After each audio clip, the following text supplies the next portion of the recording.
ఆయన ఇండస్ట్రీ కోసం వెళ్ళారు, ఇండస్ట్రీని అభినందన తెలపడం కోసం వెళ్ళారు. ఆయన ప్రత్యేకంగా ఇంటికాడ కాకుండా క్యాంప్ ఆఫీస్కి వెళ్ళారు అనేది అదృష్టం. అంటే తెలుగు ఇండస్ట్రీకి సంబంధించి కూడా నిర్మాతలు కొంతమంది కూడా కౌన్సిలింగ్ సంబంధించి అక్కడికి వెళ్ళడం జరిగింది.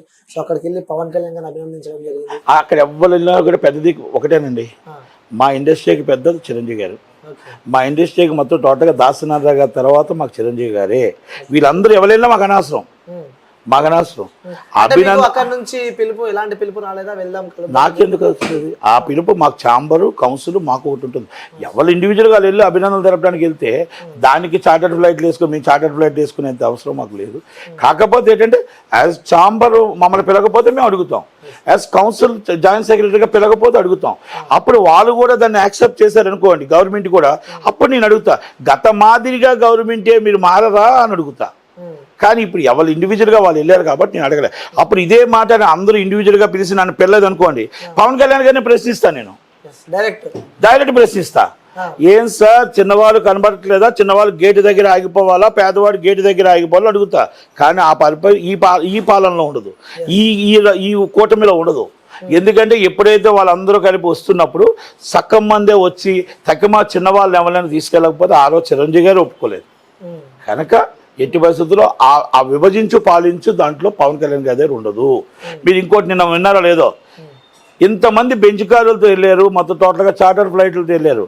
కానీ ఆయన ఏంటో తెలుసా, వాళ్ళందరూ వెళ్ళి లోన కూర్చున్నారు, ఆయన బయట ఆగి సినీ కార్మికులు నించుంటే వాళ్ళ దగ్గర దిగి మెమోరాండం తీసుకున్నాడు.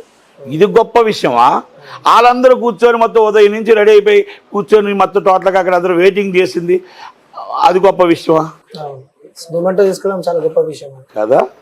అంటే ఆయనకి ఆలోచన ఏంటంటే సినిమా ఇండస్ట్రీకి, పేద ప్రజలకి, సినిమా నిర్మాతలకి, కార్మికులకి ఏ విధంగా చెయ్యాలి అని ఒక ఆలోచన ఆయనకు ఉంది. కొంతమంది గత గవర్నమెంట్ మాదిరిగా ఆ గవర్నమెంట్లో ఆ జెండా మార్చారు, ఈ గవర్నమెంట్లో ఈ జెండా మార్చారు, ఏ జెండాగా ఆ జెండా మార్చే కొంతమంది ఉన్నారు ఈ సినీ నిర్మాతలు, కొంతమంది ఉన్నారు. నో డౌట్ దాంట్లో జెండాలు మార్చే వాళ్ళు మా దాంట్లో ఉన్నారు, మమ్మల్ని విభజించే వాళ్ళు చాలామంది దాంట్లో ఉన్నారు. ఆ రోజు 2014లో చంద్రబాబు నాయుడు గారు తప్పుదావ పట్టించిన వాళ్ళు మా దాంట్లో ఉన్నారు. ఆ రోజు రాష్ట్రంలో అభివృద్ధి చెందాలి అంటే కేసీఆర్కి భయపడిన వాళ్ళు ఉన్నారు. మా దాంట్లో ఉన్నారని నేను చెప్తున్నా, గవర్నమెంట్ కాదు. ఎవరు బలైన వీళ్ళంతా వీళ్ళనే ఉంటారు, వీళ్ళే ఉంటారు. అక్కడైనా మేమే, నేనే రాజు నేనే మంత్రులు, అక్కడైనా మేమే, ఇక్కడైనా మేమే, ఎక్కడైనా మేమని అంటారు కదా, అదే టైప్ వీళ్ళు. ఇప్పుడు మీరు ఒకటి వినండి, 2014 గవర్నమెంట్ వచ్చింది, ఇక్కడ కేసీఆర్ గారికి భయపడి మా ఆస్తులు పోతాయి అని చెప్పి చంద్రబాబు నాయుడు గారిని ఒప్పించి అప్పుడు డెవలపింగ్ అనేది కాకుండా ఆయన ఆపించింది. ఆయన వీళ్ళ మాట విన్నది తప్పు చేశారు. 2019 ఏం చేశారంటే అసలు వీళ్ళు అక్కడికి వెళ్ళలేదు, కొంతమంది వెళ్ళారు. నేను రెడ్డి మీరు రెడ్డి, నేను రాజు మీరు రాజు అని కొంతమంది వెళ్ళారు. ఆ వెళ్ళిన వాళ్ళందరూ యువి క్రైసిన్స్ అలా అవ్వచ్చు, ఓకే దిల్రాజు గారు అవ్వచ్చు, మేబీ ఇంకా చాలామంది ఉన్నారు, పోసాని కృష్ణమురళి గారు, ఇస్ ఆలీ గారు, so many is the peoples ఉన్నారు. వాళ్ళందరూ వెళ్ళారు. వాళ్ళందరూ వెళ్ళి ఒక పథక ప్రకారం ప్లాన్ ఏం చేశారు, ఈ ఇండస్ట్రీని అవమానపరిచారు. చిరంజీవి గారిని మంచి చేసి మంచి వ్యక్తిని అవమానపరిచారు. అవమానపరిచిన దాంట్లో మా సినిమా ఇండస్ట్రీలో ఉన్నారు, బయట వాళ్ళు కాదు. మనం ఇండస్ట్రీని జగన్మోహన్ రెడ్డి గారిని అనొద్దు, మన జగన్మోహన్ రెడ్డి గారి సినిమా ఇండస్ట్రీని అవమానించిన మన దగ్గర కొంతమంది ఉన్నారు. ఈ పోసారి కృష్ణమూర్తి గారు, చిరంజీవి గారి విలువ తెలీదా? ఈ ప్రభాస్ గారి వాల్యూ తెలీదా? మహేష్ బాబు వాల్యూ తెలీదా? అల్లు అర్జున్ గారి వాల్యూ తెలీదా? వీళ్ళందరూ వాల్యూలు తెలియవా? మరి అలాగే ఆలీ గారికి తెలీదా? ఆలీ గారికి తెలీదా? రాజమౌళి గారి విలువ తెలీదా? అంటే వీళ్ళందరినీ కావాలని చేసిన ఇలాంటి వాళ్ళని ఏం చేయాలి? నమ్మక ద్రోహులు అంటారు. నమ్మక ద్రోహులు, కలమ్మ తల్లిని నమ్మించి మోసం చేసే వాళ్ళని ఏమంటారు? అది ఇవన్నీ మనం ఎదుటి వాళ్ళని అనేటప్పుడు మన దగ్గర ఎవరు ఇక్కడ మొత్తం టోటల్గా కోవిడ్లు ఉన్నారో చూసుకోవాలి. ఆ కోవిడ్లు 100% ఉన్నారు, నో డౌట్.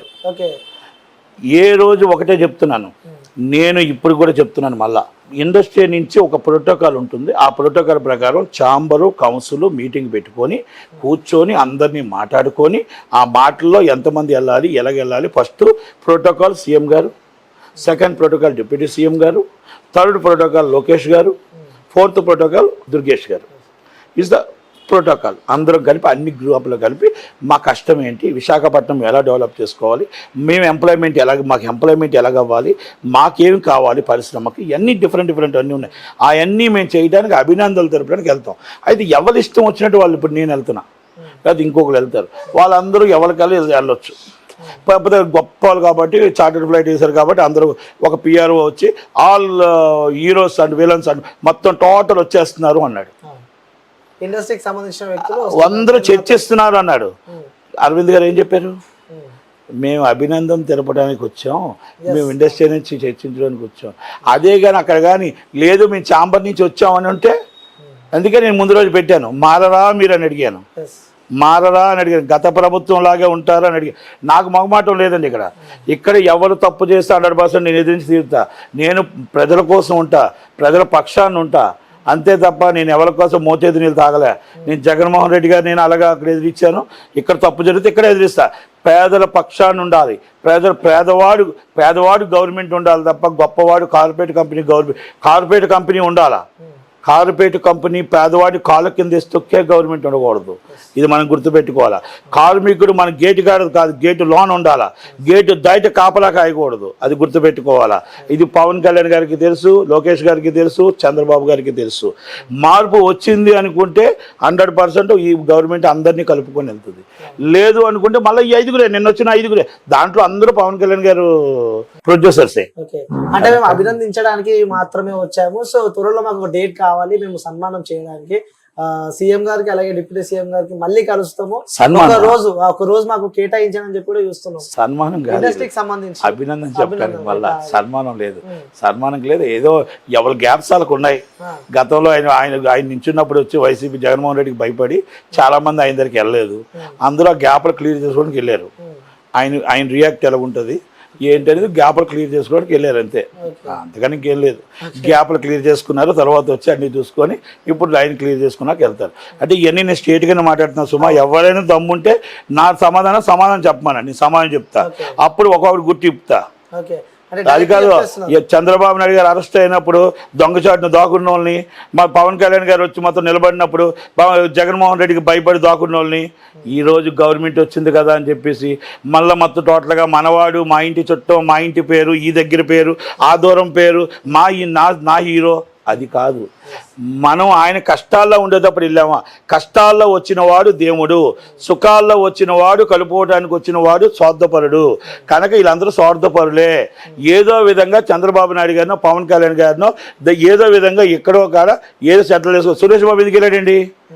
అక్కడికి ఆల్రెడీ విశాఖపట్నం స్టూడియోకి జగన్మోహన్ రెడ్డి టెండర్ పెట్టారు కాబట్టి దాన్ని ఎలా కాపాడుకోవాలో సుప్రీంకోర్టు స్టే వచ్చింది కాబట్టి డైరెక్ట్గా నామకం కూడా చూపించారు. అదే ఇంతకుముందు ఏమన్నాడు ఆయన, ఓ ఆర్ యూ చంద్రబాబు గారు అని అడిగాడు. మాకేం పని చంద్రబాబు గారితో అన్నాడు.